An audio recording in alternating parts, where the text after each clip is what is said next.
Hello everyone, I have to say I'm not really the hugest fan of Homebrew and of course hacks in general. I would usually go meh when somebody tells me about them, but over time progressively I got more and more into them, and some of them actually thoroughly impressed me, particularly ones like Bob's Big Adventure and so on.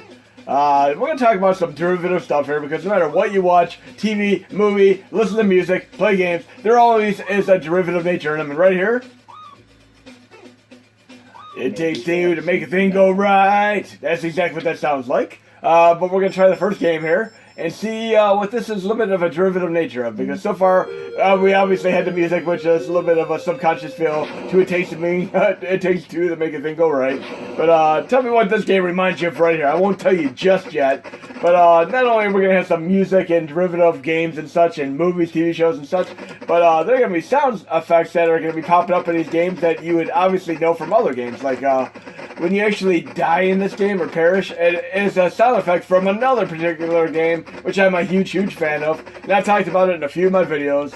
On one of my birthdays, I was able to choose two games. I chose Adventures of Billy in this particular game. And you'll see what I'm talking about when we get to the little death animation up here.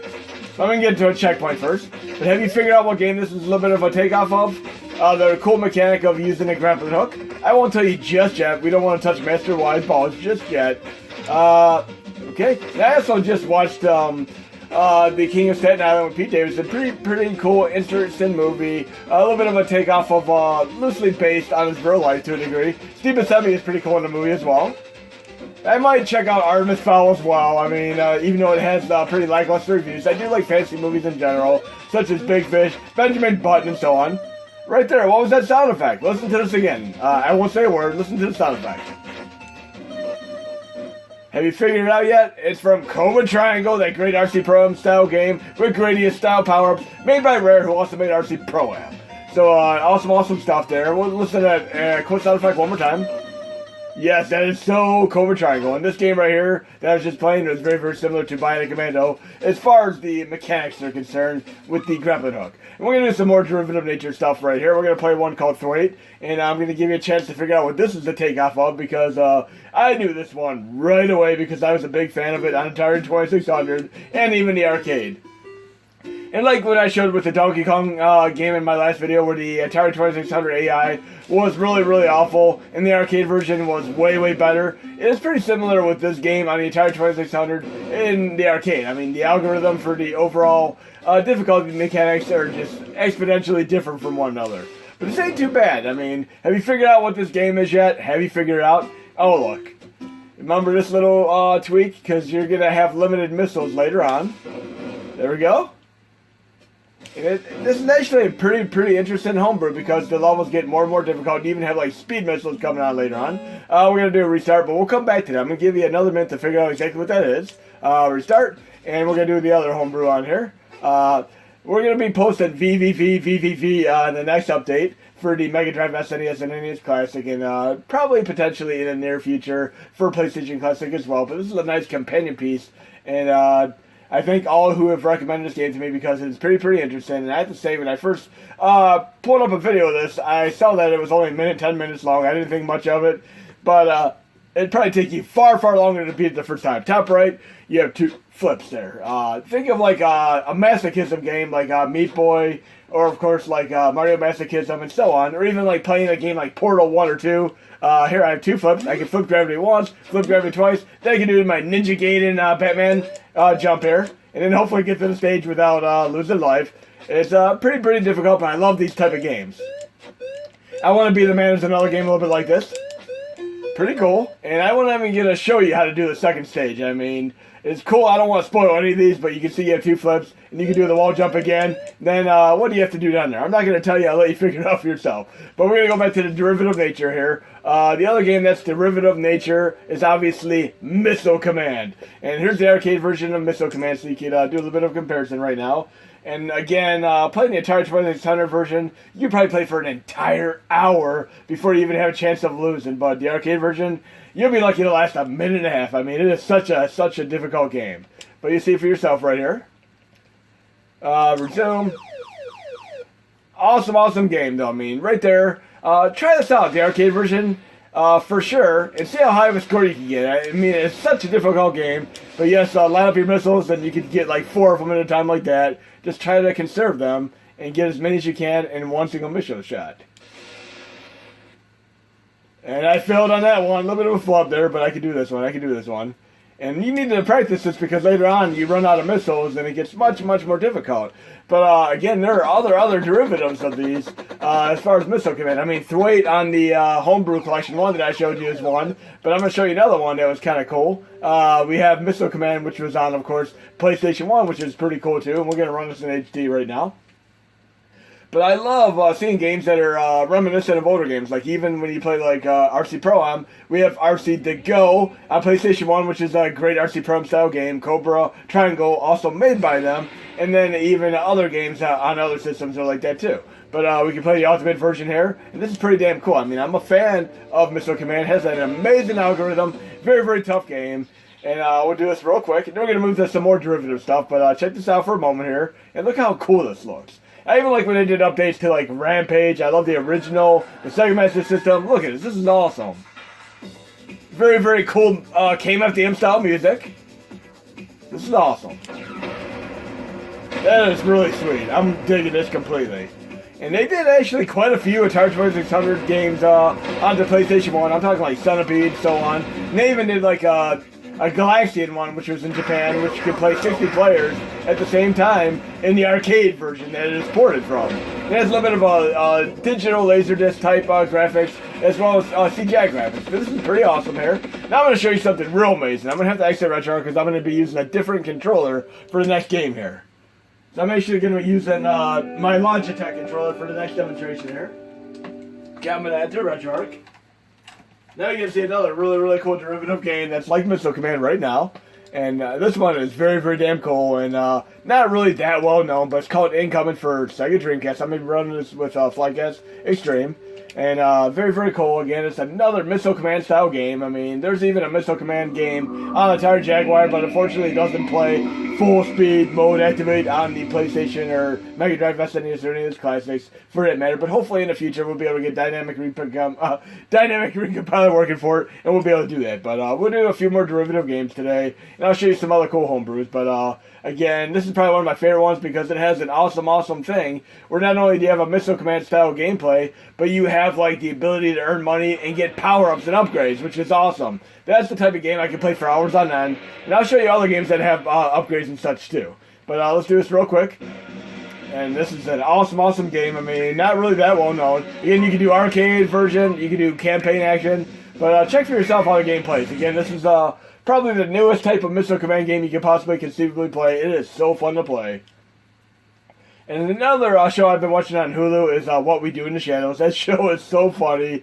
Even funnier in the second season than it was in the first season. I'm loving each and every episode. There's a nice turn, guest appearance by even Mark Hamill. Look how awesome this is. This is beautiful. This is so Missile Command. And it's on Dreamcast. It's called Incoming. So atmospheric, so catchy. Just absolutely loving it. I'm going to do some more derivative games next.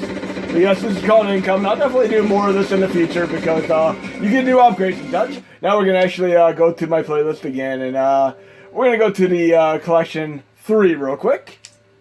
And let's see what we have to showcase on this collection.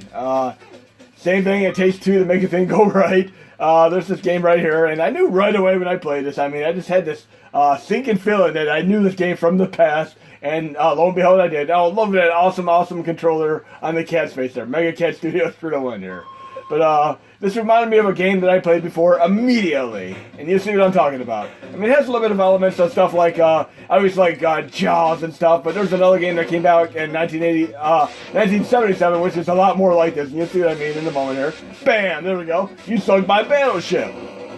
And yes, when you play Atari 2600 and older arcade games, you definitely know what I'm talking about. But the derivative game is actually called Destroyer, and unfortunately, it doesn't have sound, but we were able to get a nice graphic overlay that is more authentic to the arcade version, thanks to the... And this game initially, when I ran it, was only in black and white. But again, Arcade's 2003 and Grand 2258 helped me get this running with a nice authentic arcade overlay backdrop, so to speak. But we don't have sound yet, unfortunately. I mean, games like Zaxxon, Buck Rogers, and so on need sound. But we can still play the game and see how high of a score we can get within our time frame here. We can even choose the depth here that we shoot at. Look at this, is actually pretty challenging. You got to use a little bit of strategy. Move the depth up and down and try to time it right, like this. Bam! See that? That is awesome. See how high of a score you can get in Destroyer. And be sure to YouTube it and see some sound effects for it. But still damn cool. We're going to go back to Volume 1 here. And again, I'll go back to some of these games in a future video, like Incoming for Dreamcast, which is so damn fun. But we're going to do Volume 3 again, and I'm going to do another game. Because I love games that are gimmicks. Like the first game I showcased had a nice grappling hook. This game here called Nebs and Debs also has a really, really cool gimmick. And it got my attention right away. Actually, it's pretty damn cool. You'll see what I mean. Again, it has a weird name, but very, very well done. Delahan software. And I'm going to try to post many of these on my release for the next update for all the minis. But you can see, you just do your typical Giant Sisters Mario style hopping. But you can do another thing too with the, I'm using A to jump, but watch this. I can actually jump and push the B button to do this. A slide dash in the air. Kind of like Rocket Knight and stuff. I love Rocket Knight Adventures, and this is the closest thing to it that I played. It's on Nintendo. This is awesome. Sparkstar, Rocket Knight for the win. Whoa, we don't want that. Yes, you can attack enemies as well. You can do this. And it even has a pretty cool, nifty soundtrack going on here. Pretty awesome. So I'm going to be playing some more of these in the future. And the next game I showcase after this is going to be the one that I enjoy the most. I'm a huge, huge tower defense fan. I'm going to show you a game that just blows my mind. And you can actually buy the game legitimately for $8. Unfortunately, I can't share it legally. This game here I can share it legally, but I'm going to showcase the other game because I think it is awesome. We're going to load it right now. It'll be the final game in this video, but we're going to do Tower Defense 1990. It is an awesome game. I'm a huge Tower Defense game, and those of you who are unfamiliar with the genre of Tower Defense games, it started as a little bit of a takeoff of Warcraft, a little mini game, wherein you basically have to protect the home base from swarms of enemies, and you can build certain types of towers. This is very, very well done. I'm going to be playing this quite a bit, but you have many different types of towers. You can go into trees and such, like right here. I'll build, I can build an arrow, a cannon, machine gun. I'll build a machine gun there. I'll build an arrow here. And I can actually stay on here, just stand on them and upgrade them, just like I can in Pixeljunk Monsters, which is the first tower defense game I really got into on PlayStation 3. And I probably put dozens upon dozens of hours into it. But yes, I mean, I can build these towers. And I have ground enemies right here, which both my machine gun and my arrow can take on. But then I have like bats and other types of enemies that might be aerial, and the machine gun's going to be useless against them. But it's going to be a nice little Genesis call as far as the towers, and I'm not going to spoil much more than the first stage here, because I want you guys to be able to enjoy this for yourself, if you so choose to play this. And I got hit by the enemies there, so I had all my little gems there in the top left there, which I could upgrade with, to basically... I can use the upgrade and, should we say, buy towers with. If you get hit by an enemy, they all drop down like they just did, which we don't want to happen. That's not what you want to happen. Now I gotta build an anti-air tower. We'll go back here, and we have anti-air, and I'm gonna upgrade this one as well, because I want to be able to take out the aerial enemies as they come through. And I'm actually gonna do one little quick thing here, just make things a little bit more interesting. I'm gonna go to input, hotkey binds, right here, and I'm gonna do fast forward. Toggle or hold. I'll do fast forward hold. Where I'm just going to basically just push it on R2, and then anytime I hold it down, it'll fast forward. There we go. Now I can actually fast forward, and let go anytime I don't want to fast forward, and I'll be able to get through this first stage a little bit quicker initially. I want to be able to avoid the enemies here. It's actually pretty cool music too. See, I got hit by the enemies here. I don't want to do that, because I want to be able to upgrade some more. Now I got up to level 4, which is the max for level 1 here. And I have this up to level 4. I want to upgrade my arrow real quick. There we go, some more ground enemies. Pretty damn fun game, and again, I'd highly recommend playing a game like Pixeljunk Monsters 2. Right there, that question mark is an automatic upgrade if I pick it up. But it expired. I have to pick it up before it expires, like this. I'm trying to get some more gems so I can buy another tower here. Okay. I can actually build another tower right down here. I'll do another anti-air tower. You can have that. There we go. We want to upgrade this.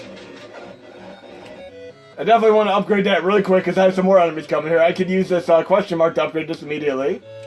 Upgrade! There we go. And I can stay there and fast forward. Should be able to upgrade to level 3 pretty quick before the enemies come.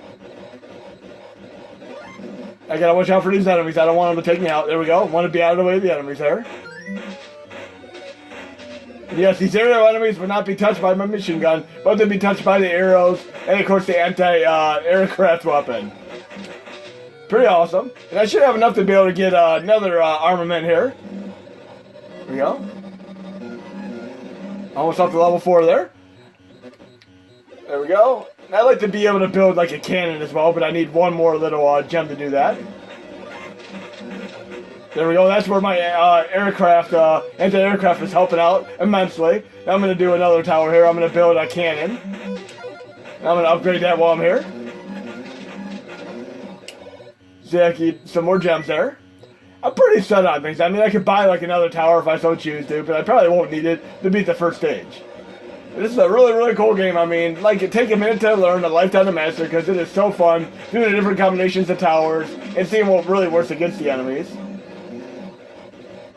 Okay, I'm all fully upgraded on everything here, and I can get another tower. I'm just gonna let these enemies come and build up some gems and maybe get one more tower. I'll probably do a tower right here for the final waves. And sometimes it's nice just to let it run normal speed so you can enjoy the awesome music and such. There we go. Some more gems. There we go. Automatic upgrade there. I'm trying to figure out what I want as my final tower here. I can do a death ray if I get enough. I only have 5, so I don't quite have enough to do that. There we go. This might be the last wave. I'm trying to remember.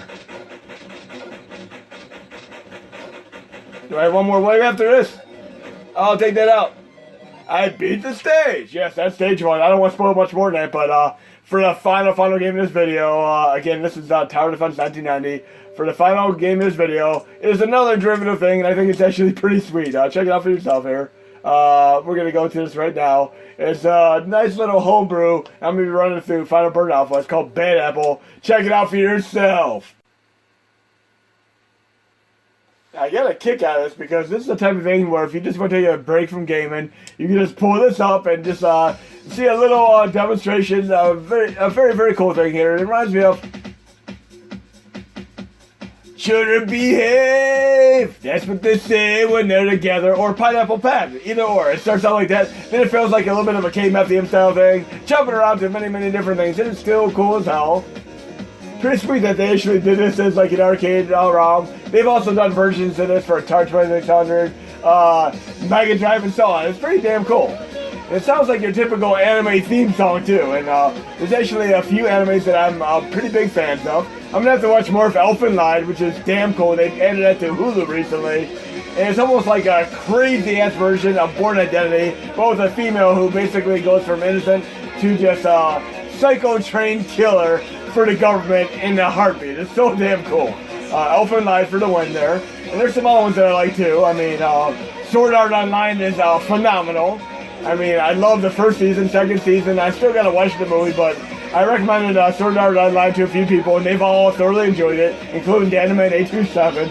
But yes, this right here, also on the Mod Hub for the release, because you gotta be able to have a little break to eat your sandwich or such, and this is damn cool. But hope you enjoyed the video, guys and gals, and there'll be more to come.